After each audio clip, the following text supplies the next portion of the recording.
Hi friends, నేను మీ అంజని. మరి ఈరోజు మన హర్రర్ వీడియోలోకి వెళ్ళబోయే ముందు నాదొక చిన్న రిక్వెస్ట్.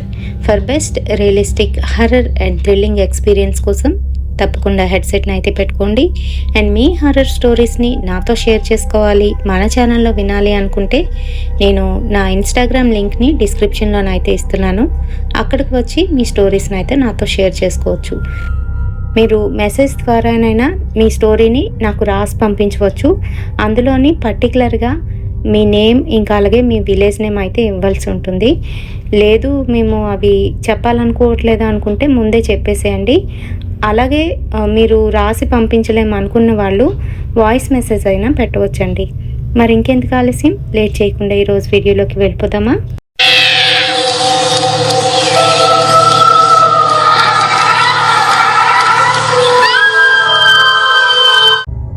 హాయ్, నా పేరు పాల్. మేము బెంగళూరు సిటీలోనైతే ఉంటున్నాము, ఐటీఐ కాలనీలోని.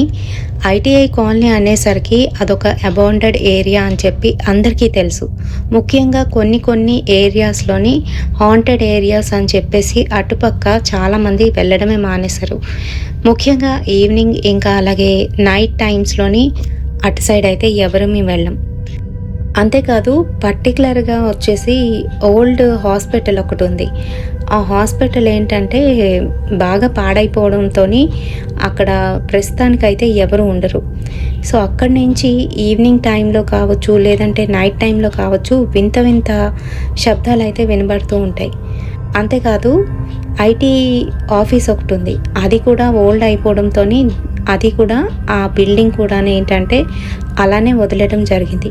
సో అక్కడి నుంచి కూడాను వింత వింత శబ్దాలు అయితే వినబడుతూ ఉంటాయి. కొంతమందికి అయితే అక్కడ ఎవరో ఉన్నట్టే నడుస్తున్నట్టు, ఇంకా అలాగే కొన్ని ఆకారాలు అయితే కనిపించాయని చెప్తూ ఉండేవారు. మరి బెంగళూరు సిటీలోని ప్రత్యేకించి చెప్పుకోవాలి అని అంటే టెర్రవీరా ఇంకా అలాగే విక్టోరియా హాస్పిటల్ ఇవన్నీ కూడాను హాంటెడ్ ప్రదేశాలే. కానీ మేముంటున్న ఐటీఐ కాలనీ గురించి మా చిన్నప్పటి నుంచి కూడా అమ్మ నోటంట అయితే వింటూనే ఉన్నాం. ఎందుకనంటే అమ్మ వాళ్ళది ఒరిజినల్ వచ్చేసి తమిళనాడు. తాతగారు ఇక్కడ ఒక కంపెనీలోని షెఫ్గాన్ అయితే జాయిన్ అవ్వడం వల్ల ఇక్కడైతే సెటిల్ అయిపోవడం అనేది జరిగింది. మరి అప్పట్లోని సరిగ్గా వెహికల్స్ అవి ఉండేవి కాదు. తాతగారు తన పని చేస్తున్న దగ్గర నుంచి ఇంటికి రావాలి అని అంటే మధ్యలోని ఒక చిన్న లేక్ అయితే ఉంటుంది. As you all know, Bengaluru అంతా కూడా సిటీ అంతా కూడా లేక్స్ అయితే కనిపిస్తూనే ఉంటాయి. మరి అక్కడ కూడా ఒక చిన్న లేక్ అయితే ఉంటుంది. తాతగారికి అప్పట్లోని ఒక సైకిల్ అయితే ఉండేది. ఆ సైకిల్ మీద నుంచే నైట్ టైము తను వర్క్ ఫినిష్ చేసుకొని వచ్చే టైంకి 11:30, 12 అయిపోతూ ఉండేది. ఆ టైంలోని అక్కడి నుంచి అయితే వస్తూ ఉండేవారంట. అలా వచ్చేటప్పుడు చాలా ఇన్సిడెంట్స్ జరిగాయని మా అమ్మ నోటు వెంట చాలానే విన్నాం. మరి అలానే ఒకరోజు తాతగారు అమ్మని తీసుకొని, అమ్మ అప్పటికి ఒక 10 years అమ్మాయి, అమ్మని తీసుకొని సరుకులు కొనడానికి అని చెప్పేసి ఒక షాప్కి అయితే వెళ్ళారట. అమ్మ నువ్వు ఇక్కడే ఉండు, నేను సరుకులు తీసుకొస్తానని చెప్పేసి తనైతే ఆ షాప్లోకి వెళ్ళి సరుకులు అయితే కొంటున్నారు. అదొక పెద్ద లిస్టు. సో తను కొంటూ ఉండే సమయంలోని అమ్మకి తన ఫ్రెండ్ అయితే కనిపించింది. అమ్మ తన దగ్గరికి వెళ్ళి మాట్లాడుకుంటూ ఉండిపోయింది. సో ఇతను సరుకులు తీసుకొని అవి పక్కన పెట్టేసుకొని ఇంటికి అయితే వచ్చేసారు. ఇంటికి రాగానే అమ్మమ్మ అయితే అమ్మేది అని అడుగుతుంది. ఏంటంటే పాపని తీసుకువెళ్ళారు కదా, ఇంకా రాలేదేంటి, పాప ఎక్కడుంది అని అడుగుతూ ఉంటే నా వెనకాతలే కూర్చుంది కదా అని అన్నారంట. తాతయ్య అక్కడ షాప్లోని ఎక్కువసేపు ఉంటారని చెప్పి అమ్మ కూడా పట్టించుకోకుండా చాలాసేపు మాట్లాడుకునే ఉండిపోయింది. మరి తాతయ్య ఏంటనంటే కొన్ని సరుకులు షాప్లో వదిలేసి మరికొన్ని పట్టుకొని సైకిల్ మీద అయితే కూర్చున్నారు. ఒక అమ్మాయిని అయితే అక్కడ ఎక్కించుకోవడం జరిగింది. సో బరువుతోనే అలా తొక్కుకుంటూ ఇంటికి అయితే వచ్చారు. అది ఈవినింగ్ 7:30 ఆ టైంలోని. ఇంటికి వచ్చిన తర్వాత వెనక్కి తిరిగి చూస్తే అక్కడ అమ్మ లేదు. తాతయ్యకి ఏం అర్థం కావట్లేదు. ఇప్పుడే పాప నా సైకిల్ ఎక్కింది, నేను తొక్కుకుంటూ వచ్చాను, చాలా బరువుగా కూడా అనిపించింది, సామాన్లు ఉన్నాయి కదా అందుకే అనుకున్నాను అని అంతా వెతికారు. చుట్టుపక్కలంతా కూడా ఎక్కడ కనిపించలేదు. మళ్ళీ వచ్చిన వేలోనే వెనక్కి అయితే వెళ్ళడం జరిగింది. అక్కడ తాతయ్య గారు వాళ్ళ ఫ్రెండ్ వాళ్ళ అమ్మాయి తను కూడాను. సో ఇద్దరు మాట్లాడుకుంటూ అక్కడ ఉండిపోయారని ఆ తర్వాత అయితే తెలుసుకున్నారు. మరి నాతో వచ్చింది ఎవరు అని డైలమాలోనైతే పడ్డారంట. మరి ఇలాంటి ఇన్సిడెంట్స్ చాలానే చెప్తూ ఉండేవారు. నాకు కూడా ఏంటంటే ఇలాగా గోస్ట్ ఎక్స్పీరియన్స్ అవి చాలా ఇంట్రెస్ట్, వాటి మీద చాలా ఆసక్తి అయితే ఉండేది. నేను కూడా ఒక యూట్యూబర్నేనండి. సో నాకు ఒక ఛానల్ ఉంది. ఆ ఛానల్లో ఏంటంటే నేను ఇలా ఏవైతే హాంటెడ్ ఏరియాస్ ఉన్నాయో అక్కడికి వెళ్ళడం, ఇంకా అక్కడ ఓజా బోర్డ్తోని కూర్చొని అక్కడ ఆడడం, మా ఫ్రెండ్స్ని కూడా తీసుకువెళ్ళడం, ఇదంతా కూడా కామన్గా జరుగుతూ ఉండేది. నాకు ఎలా ఇంట్రెస్ట్ అంటే, సో అమ్మ వాళ్ళది తమిళనాడు అని చెప్పాను కదా, పెద్దమ్మ వాళ్ళు తమిళనాడులోనే ఉన్నారు. సో వాళ్ళ అబ్బాయి నా కజిన్, తను కూడా యూట్యూబ్ రన్ చేస్తున్నాడు. తనది చాలా పెద్ద ఛానల్. అండ్ తను ఏంటంటే ఇలా హాంటెడ్ ఏరియాస్ ఏవైతే ఉన్నాయో వాటిని ఎక్స్ప్లోర్ చేస్తూ ఉంటాడు. సో తను ఏంటంటే ఇలా నెగిటివ్ ఎంటిటీస్ ఉంటే అక్కడికి వెళ్ళి షూట్ చేయడం, ఇలాంటివన్నీ కూడా కామన్గా తను రెగ్యులర్గా చేసే పని అనమాట. సో అది ఇన్స్పైరింగ్గా తీసుకొని నేను కూడా ఒక ఛానల్ అయితే స్టార్ట్ చేశాను. అండ్ నా సరౌండింగ్స్లో ఉన్నవి నేను ఫస్ట్ చూద్దాము, వాటిని ఎక్స్ప్లోర్ చేద్దాము అని అనుకున్నాను. సో అలానే నేనేంటంటే నాకు ఒక బెస్ట్ ఫ్రెండ్ ఉన్నాడు, థామ్సన్ అని. సో థామ్సన్, నేను ఇంకా నా తమ్ముడు, నేను చెల్లి తర్వాత నాన్నగారు వాళ్ళ ఫ్రెండ్, బెస్ట్ ఫ్రెండ్ కొడుకుని అడాప్ట్ అయితే చేసుకున్నాము. ఎందుకంటే వాళ్ళు చనిపోవడం అయితే జరిగింది. సో నాన్నగారు తన్ని వదిలేకుండా ఇంటికి అయితే తీసుకొచ్చి, మా తమ్ముళ్ళలాగే, నాకు వాడు ఓన్ బ్రదరే. నేను అలానే ఎప్పుడు ఫీల్ అవుతాను. ఎక్కడ కూడా నేను చెప్పలేదు, కానీ సిచ్యువేషన్ అలా వచ్చింది, మరి చెప్పక తప్పట్లేదు. సో తన్ని కూడా నా వెంట ఎందుకు తీసుకువెళ్ళానా అని ఇప్పటికీ కూడాను నేను బాధపడుతూనే ఉన్నాను. అస్తమాటికి ట్రిగ్గర్ అవుతూనే ఉన్నాను. మా మదర్ అండ్ ఫాదర్ నన్ను ఎప్పుడు కూడాను అలా అనకపోయినా కూడాను నా వల్లే ఇదంతా జరిగింది అని నాకు ఆ బాధ అయితే ఉండిపోయింది. సో అసలు ఏం జరిగింది అని అంటే, ఆ వీక్లోని మేమైతే ఒక హాంటెడ్ ప్లేస్ అయితే చూసాము. అక్కడ వాటి ప్రెజెన్స్ అయితే మాకు బాగా తెలుస్తుంది. అండ్ ఈవినింగ్ టైంలో కూడా మేము అక్కడికి వెళ్ళడం అనేది జరిగింది. సో నైట్ టైము వెళ్ళి కంప్లీట్గా మనం అక్కడ ఉండి, నైట్ టైము ఓజా బోర్డ్తోని మనం అక్కడ ఉన్న స్పిరిట్స్ని పిలుద్దాము, అక్కడ ఏవైనా ఉంటే మనకి చెప్తాయి కదా, మనతో కమ్యూనికేట్ అవుతాయి కదా అని చెప్పేసి మేము అనుకునే అన్నీ కూడా రెడీ అయితే చేసుకున్నాము. ఆ వీక్ నిజంగా నాకు ఇప్పటికీ కూడాను ఆ జడుపు అనేది ఉండిపోయింది బాగాను.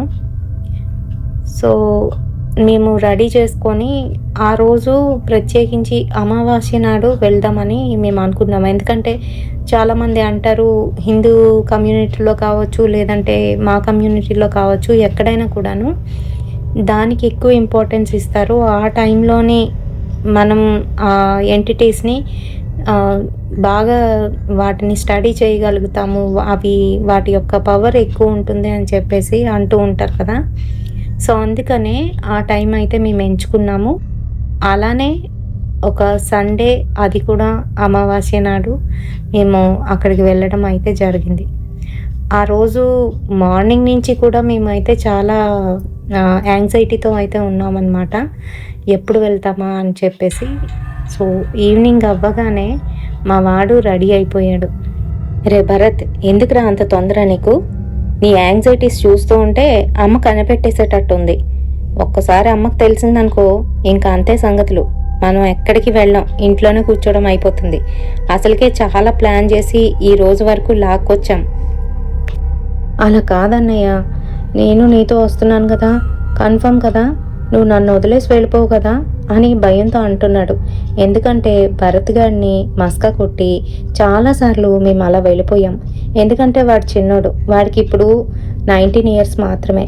అలాంటి వాడు అక్కడికి వస్తే ఏదైనా ప్రాబ్లం అయితే మళ్ళీ నేను ఫేస్ చేయవలసి వస్తుందని నా భయం నాది. అయినా కూడా వాడు పందెం పట్టుకొని కూర్చున్నాడు. ఈసారి నేను ఎలా అయినా నీతో వస్తానంటే వస్తాను అని అంటున్నాడు. సరే అమ్మకి ఇద్దరం రాత్రికి సినిమాకి వెళ్తున్నామని చెప్పేసాయి అని చెప్తే, అమ్మో నేను చెప్పను, నువ్వే చెప్పన్నయ్య అని అంటున్నాడు. మరి అన్నీ నేను చెప్తే నువ్వెందుకురా, అయితే ఉండిపో అని చెప్తున్నాను. ఆ మాటలకి సరే సరే చెప్తానులే అంటూ వాడైతే కిచెన్లోకి వెళ్ళిపోయాడు. ఈలోగా థామ్సన్కి అయితే నేను కాల్ చేస్తున్నాను. వాడు లిఫ్ట్ చేసి, రే మావా అన్నీ సిద్ధంగా ఉన్నాయి, ఎప్పుడు వెళ్దాం ఏంటో చెప్తే నేను ఇటు నుంచి వచ్చేస్తా అని అంటున్నాడు. సరే కానీ మన వాళ్ళు ఇంకా ఎవరైనా వస్తామంటున్నారా అని అడిగా. ఆ మాటలకి లేదురా మన ముగ్గురమే. ఏంటి భరత్గాడు రెడీ అయినా? వాడు ఫస్ట్ టైం రావడం అసలుకే భయపడతాడేమో, వాడిని అన్నీ వేసుకొని రమ్మను అని చెప్తున్నాడు. వాడికి ఏం భయం లేదు, వాడే చాలా యాంగ్జైటీతో ఉన్నాడు, తీసుకెళ్తామా లేదా అని భయపడుతున్నాడు అని చెప్తున్నాను. ఈలోగా వంటగదిలో నుంచి భరత్గాడు అమ్మ ఇద్దరు బయటకైతే వచ్చేసారు. ఉంటాను నేను అని చెప్పి ఫోన్ కాల్ అయితే కట్ చేసేసా. ఈలోగా అమ్మ వచ్చి ఇలా అడుగుతుంది, ఎక్కడికి రా, రాత్రప్పుడు ఇద్దరు సినిమాకి వెళ్తారంట, ఏం సినిమాకి అని అడుగుతుంది. అదే కొత్తగా సినిమా వచ్చిందమ్మా, ఇంగ్లీష్ పిక్చరు చూస్తానంటున్నాడు, సరే నేను కూడా తీసుకువెళ్తున్నాను. ఏం వద్దా అని అడిగా క్యాజువల్గా. ఎందుకనంటే అమ్మతో అలా క్యాజువల్గా మాట్లాడకపోతే దొరికిపోతాం, ఒక్కసారి దొరికిపోయామంటే ఇంకా అమ్మ చచ్చినా పంపించదు. అయితే సరే కానీ జాగ్రత్త, మరి అట్నుంచి వచ్చేసరికి లేట్ అవుతుంది కదా, కీస్ ఎక్కడైనా పెట్టినా లేకపోతే పట్టుకొని వెళ్ళిపోతారా అని అడుగుతుంది. ఏం అక్కర్లేదు, కీస్ వేసుకొని వెళ్తాంలే అని చెప్పేసి మేమిద్దరం అయితే భోజనాలు కానిచ్చేసాం. ఇంకా నైట్ అవుతున్న కొలది మాకు ఎగ్జైట్మెంట్ పెరిగిపోతుంది. 9 అవుతుంది. ఆ సమయంలోనే మేమిద్దరం అయితే స్టార్ట్ అయిపోయాం. అలా వెళ్ళి థామ్సన్ గారితోని కాసేపు కూర్చొని మాట్లాడుకొని మేము ఎలా సెట్ చేసుకోవాలి ఎక్విప్మెంట్స్, ఎక్కడికి వెళ్ళాలి, ఎంతసేపు చేయాలి అవన్నీ కూడాను మాట్లాడుకున్నాం. ఇంకా ఆ ఏరియాకి అయితే వెళ్ళిపోయాం. చుట్టూ అంతా కూడా నిర్మానుష్యం. ఆ ప్రదేశం అంతా కూడాను తెల్లవారిపూట కూడా అలానే ఉంటుంది. ఇంకా రాత్రి అయ్యేసరికి మరీ దారుణంగానైతే కనిపిస్తుంది. ఏవో శబ్దాలు అయితే వినబడుతున్నాయి. అవి కీచురాళ్ళు, ఇంకా ఏవో చిన్న చిన్న పక్షులు శబ్దాలు ఇలా వినిపిస్తున్నాయి. ఆ శబ్దాల్లో నుంచే మాకు మెల్లగా ఎవరో ఏడుస్తున్నట్టు కూడా వినబడుతుంది. నాకు మాత్రమేనా, వీళ్ళకి వినపడుతుందా? అయినా ఇప్పుడు ఏమైనా అంటే వీళ్ళు భయపడతారు అని నేనేమి అనకుండా మెల్లగానైతే ముందుకు వెళ్తున్నా. రే మామ ఆగురా అంటూ వెనకాతల నుంచి థామ్సన్ అయితే అంటున్నాడు. రే ఆగమంటున్నావు, ఏం భయం వేస్తుందా అంటూ వెనక్కి తిరిగి అయితే అన్నా. లేదురా భయం కాదు, నీకు అది వినబడట్లేదా అని అడిగాడు. ఏది, ఏం లేదు, రండి రండి అంటూ నేను ఆ మాటనైతే దాటించి వాళ్ళిద్దరిని అయితే తీసుకువెళ్తున్నా. భరత్గాడు అప్పటికే భయపడిపోయాడు. అన్నా భయమేస్తుందిరా అని చెప్తున్నాడు. ఇదిగో నువ్వు ఇలా అంటావనే ముందే వద్దని చెప్పా, అయినా కూడా నువ్వే వెంటపడ్డావు. ఇప్పుడు ఇక్కడ వరకు వచ్చిన తర్వాత భయం వేస్తుంది, లోపలికి రాను, అలాంటి మాటలేం చెప్పొద్దు, పద పద అంటూ లోపలికైతే తీసుకువెళ్ళా. అదంతా కూడాను చాలా చిమ్మ చీకటిగానైతే ఉంది. పైగా దుర్వాసన విపరీతంగానైతే వస్తుంది. కుక్క ఏదో చనిపోయినట్టుగా కనిపించింది. దాని కళేబరం సగం పురుగులు తినేసి సగం పాడైపోయి మరీ దరిద్రంగానైతే ఉంది. ఇంకా దాన్ని చూసుకుంటూనే దూరంగా లోపలికైతే వెళ్ళాము. అక్కడంతా కూడాను బాగా ఏదో డస్ట్ అయితే ఎగురుతూ ఉంది. అది చూడగానే భరత్గాడు, అన్నా నాకు కడుపులో తిప్పుతుందిరా, బయటికి వెళ్ళి నించోనా అని అంటున్నాడు. నువ్వు ఒక్కడవే వెళ్తావా, వీడిని కూడా తీసుకువెళ్ళిపో చెప్తున్నాడు. రా అంటూ వాడికైతే కోపంగా చూసి లోపలికి రమ్మన్నాను. ఇంకా లోపలికి వచ్చి ఆ రూమ్ కూడా దాటుకొని లోపలికైతే వెళ్ళిపోయాం. ఇంకా అక్కడంతా కూడాను చిమ్మ చీకటి. అక్కడ ఒక ప్రదేశాన్ని అయితే ఎంచుకున్నాం. అక్కడ ఒక గచ్చులాగా ఉంటే దాన్ని శుభ్రం చేసుకొని అక్కడ ముగ్గురం కూర్చోడానికి అయితే ఏర్పాట్లు చేసేసాం. మా చుట్టూ కూడాను కెమెరాలు అయితే ఫిక్స్ చేసుకున్నాం. మరి మా దగ్గర హెచ్డి కెమెరాస్, అవి కూడాను గోస్ట్ ఇలాంటి నెగిటివ్ ఎంటిటీస్ని క్యాప్చర్ చేయగల కెమెరా ఒకటైతే ఉంది. ఒకటి ఫుల్ హెచ్డి కెమెరా ఒకటి ఉంది. సో ఆ రెండింటిని అయితే బోత్ సైడ్స్ పెట్టేశాము. ఆ తర్వాత మా దగ్గర ఉన్న సెల్ ఫోన్స్ ఏవైతే ఉన్నాయో, మా ముగ్గురు దగ్గర ఉన్న సెల్ ఫోన్స్లోని ఒక సెల్ ఫోన్ని మాకు కనిపిస్తున్న విధంగానైతే పెట్టుకున్నాము. మిగతా ఇద్దరివి కూడాను అక్కడే పక్కనే పెట్టాము. మధ్యలోని ఓజా బోర్డ్ పెట్టుకొని చుట్టూ కూడా క్యాండిల్స్ అయితే వెలిగించడం జరిగింది. వెలిగించిన తర్వాత వీళ్ళిద్దరూ ఏమంటున్నారు అని అంటే, అవసరమా, వెళ్ళిపోదామా అని అంటున్నారు. నాకైతే చాలా కోపం వచ్చేసింది. రే చెప్తున్నాను, ఇంకోసారి వెళ్ళిపోతామనే మాట అంటే మటుకు ఇంకెప్పుడు మీరిద్దరు రాకండి నాతోని అని చెప్పేసా.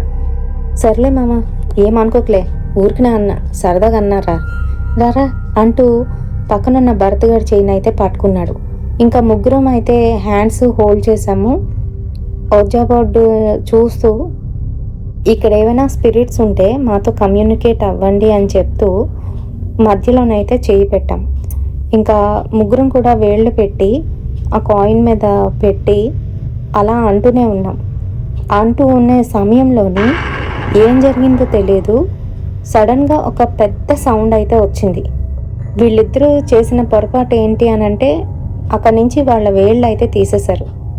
ఎప్పుడైతే వాళ్ళు తీసేశారో నాకు అంతా కూడాను షివరింగ్ వచ్చేస్తుంది. నా ఒంట్లోని నాకు తెలియకుండానే నేను వణకడం అయితే మొదలుపెట్టా. ఇంకా సౌండ్స్ ఎలా వచ్చేస్తున్నాయంటే విపరీతంగా వస్తున్నాయి. అసలు ఏంటి జరుగుతుందో మాకైతే అర్థం కాలేదు. నిజంగానే వస్తున్నాయా అంతాను అని అనిపించింది. సో మళ్ళీ వాళ్ళిద్దరిని కూడా అలర్ట్ చేసి నేనైతే కొంచెం ధైర్యం తెచ్చుకొని ఏం లేదు కంగారు పడకండి అని చెప్పి మళ్ళీ వాళ్ళని అక్కడైతే ఫింగర్ పెట్టమని చెప్పాను. సో వాళ్ళు కూడా భయపడుతూ ఫింగర్ అయితే పెట్టారు. ఇంకా సౌండ్స్ కూడా తగ్గిపోయాయి. మళ్ళీ మేము ఇలా అంటున్నాం, ఇక్కడ ఉన్న స్పిరిట్స్ ఎవరైతే ఉన్నారో మాతో కమ్యూనికేట్ అవుతారా అని అడుగుతూనే ఉన్నాం. ఇంకొక 5 to 6 టైమ్స్ అడిగామో లేదో మా ఫింగర్ మూమెంట్ అయితే అవుతుంది.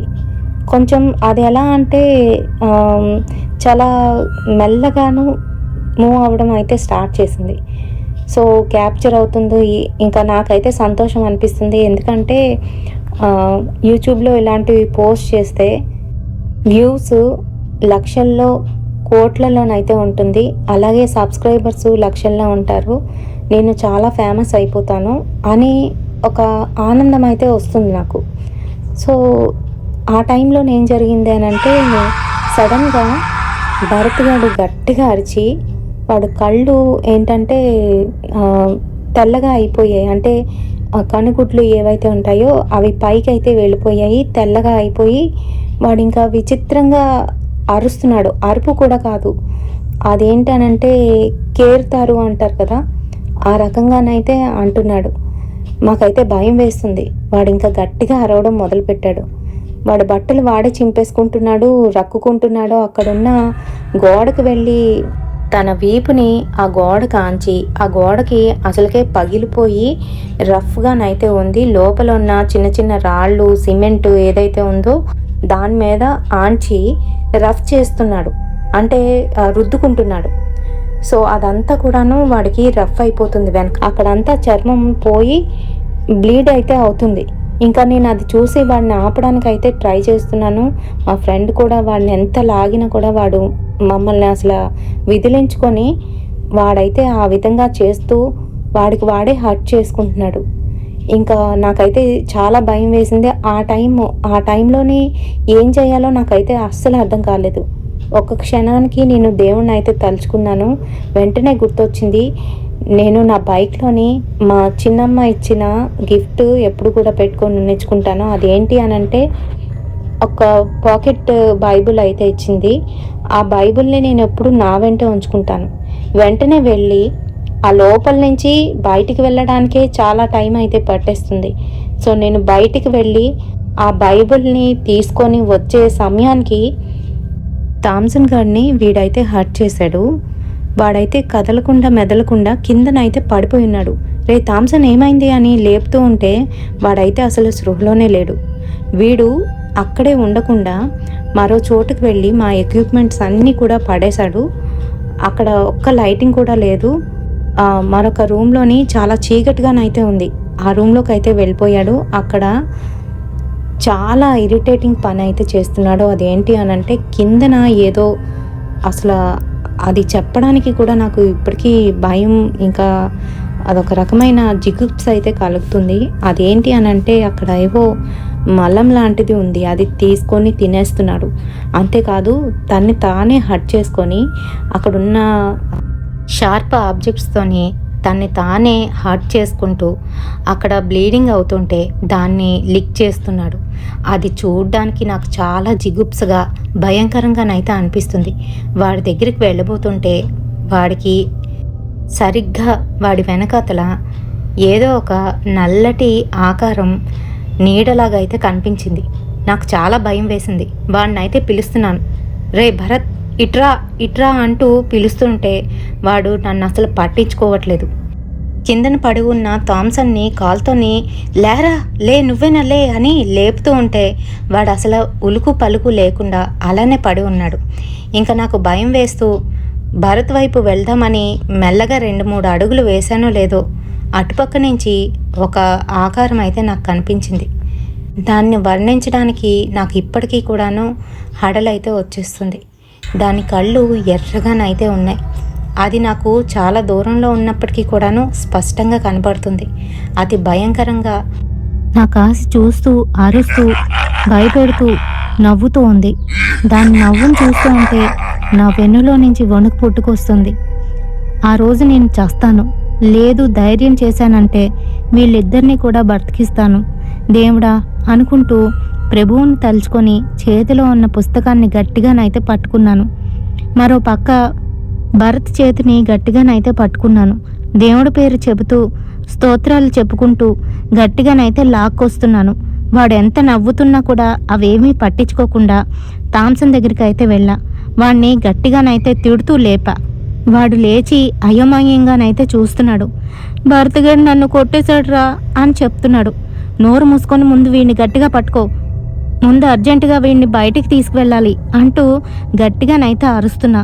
ఇంకా నా మాటలకి వాడు కూడా వచ్చి భరత్ని గట్టిగానైతే పట్టుకున్నాడు. ముగ్గురం ఎలాగైతేనే ఆ ఇంట్లో నుంచి చాలా వరకు బయటకైతే వచ్చేసాం. ఇంకా చివరకు వచ్చామో లేదో వాడు గట్టిగా నవ్వడం నా చెవులకి వినబడుతుంది.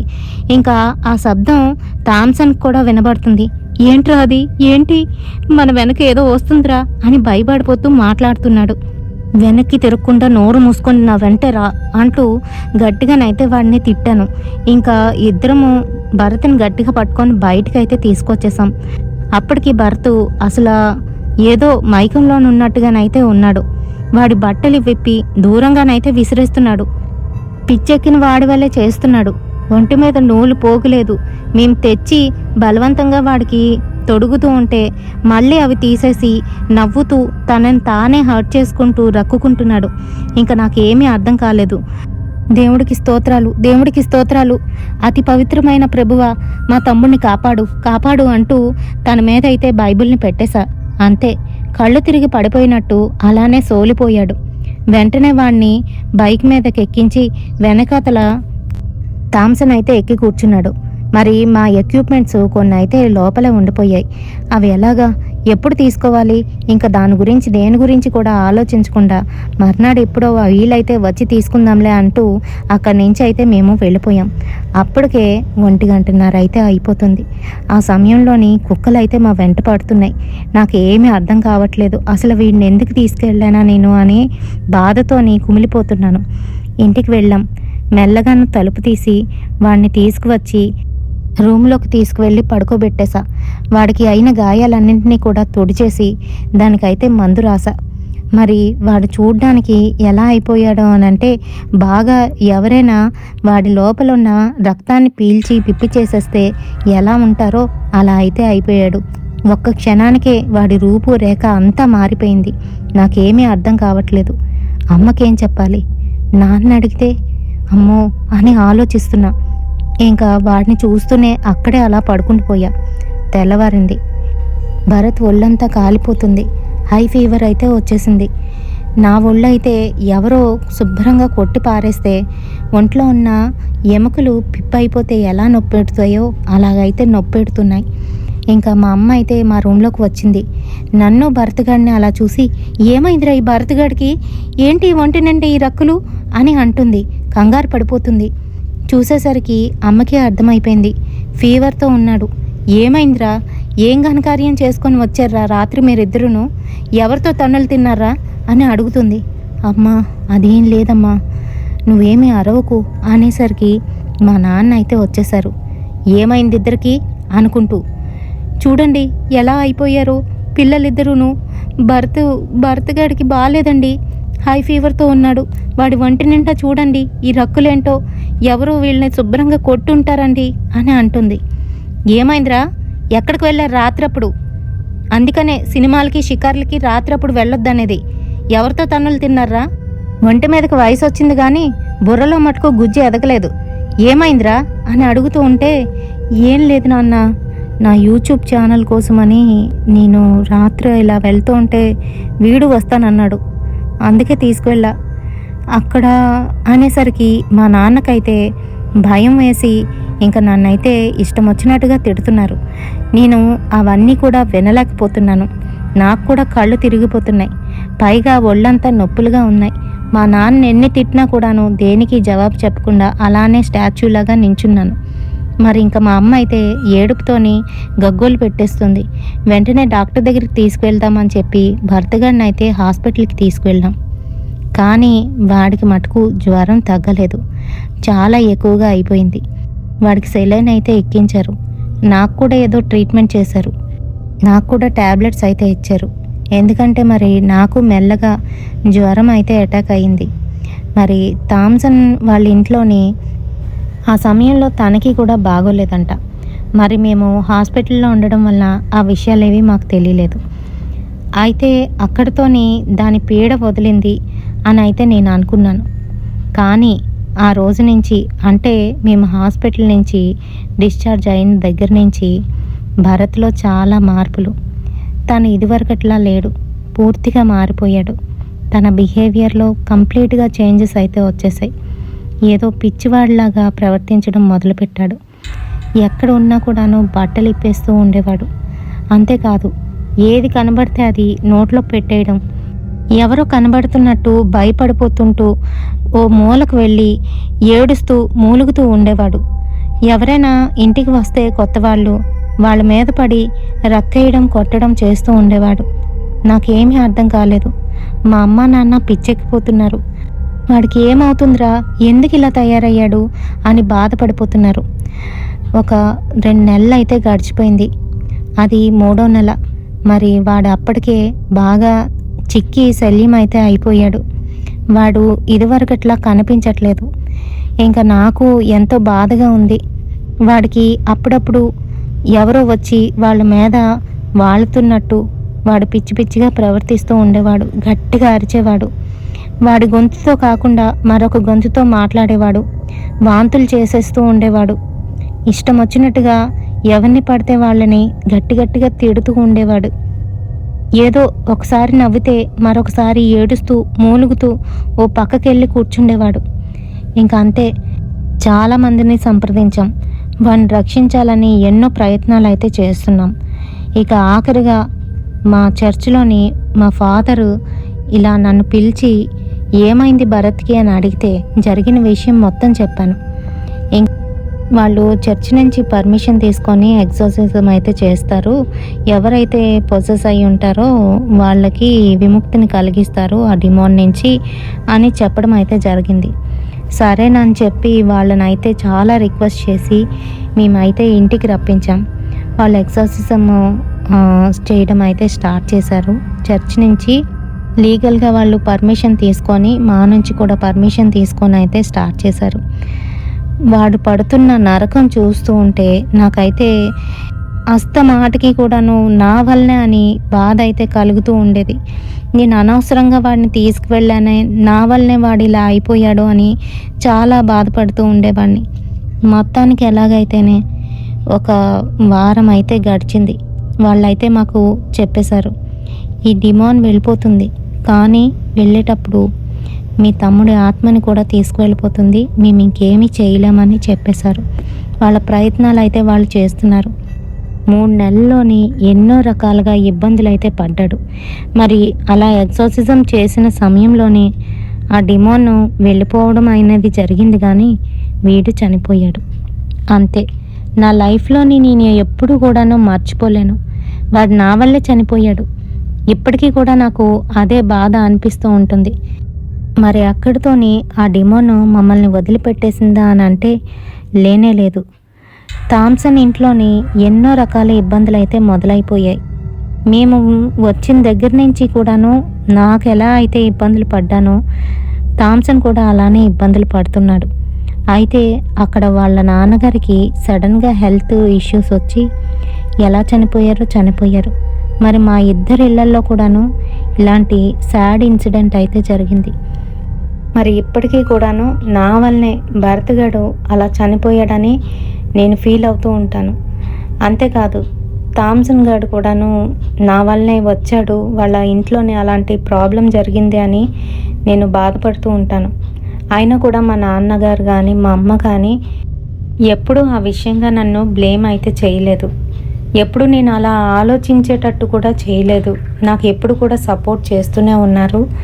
నీ వల్ల కాదు నాన్న, వదిలేసేయ్, ఏదో అలా జరగాలని ఉంది, జరిగిపోయింది, ఇంకెప్పుడు అలా ఆలోచించకు, అయినా అలాంటి ప్రదేశాలకి అస్సలు వెళ్ళొద్దు అని చెప్పి నాకైతే చెప్తూ ఉంటారు.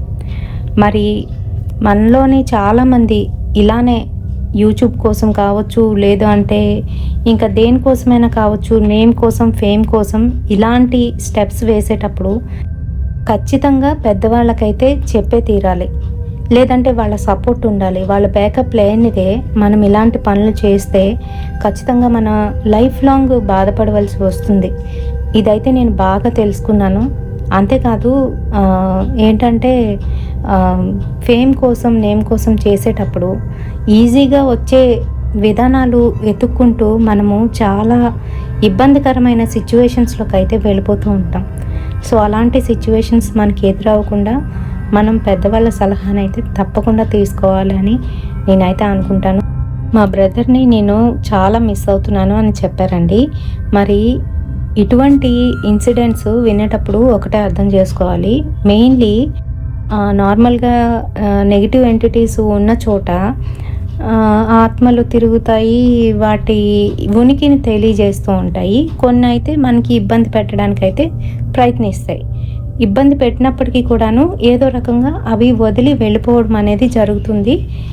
మనం ముందుగానే కళ్ళు తెరుచుకొని ఎవరికైనా చూపించడం, తాయెత్తు కట్టుకోవడం, లేదంటే తాంత్రికుల దగ్గరికి వెళ్ళడం, ఎక్సోసిజం చేసిన వాళ్ళ దగ్గరికి వెళ్ళడం, ఇలాంటివన్నీ కూడా చేస్తే అవి వదిలేస్తాయి. కానీ ఈ డిమోనిక్ పవర్ ఏదైతే ఉంటుందో, డిమోన్ అంటే రాక్షసుడు, అంటే వీడు ఆత్మలన్నింటినీ కూడా కంట్రోల్ చేయగలడు. పైగా వీడికి ఏంటంటే విముక్తి అనేది ఉండదు. ఆత్మలకి కొంతకాలం అయ్యేసరికి వాటి లైఫ్ స్పాన్ అయిపోతుంది, అవి మళ్ళీ వెళ్ళిపోతాయి. కానీ ఎవరైతే ఈ డిమాండ్ ఉంటుందో దీనికి విముక్తి అనేది ఉండదన్నమాట. అలాగా ఈ ఇబ్బంది పెట్టడమే వీడి పని. ఈ ఆత్మలు ఏవైతే ఉంటాయో కొన్ని వాడు చంపుతాడు కదా, అదే ఇలా పొసెస్ చేసి చంపుతాడు కదా, వాళ్ళ ఆత్మని వాడి కింద సర్వెంట్స్ లాగా చేసుకుంటాడు అన్నమాట. అంతేకాకుండా వాళ్ళకి కూడాను విముక్తి కలగనివ్వకుండా చేస్తాడంట. సో అందుకనే ఇలాంటి డిమోనిక్ పవర్స్ ముందుకి వెళ్ళకూడదు. నెగిటివ్ ఎంటిటీస్ అంటే వేరు, ఇది మటుకు చాలా డిఫరెంట్ అన్నమాట.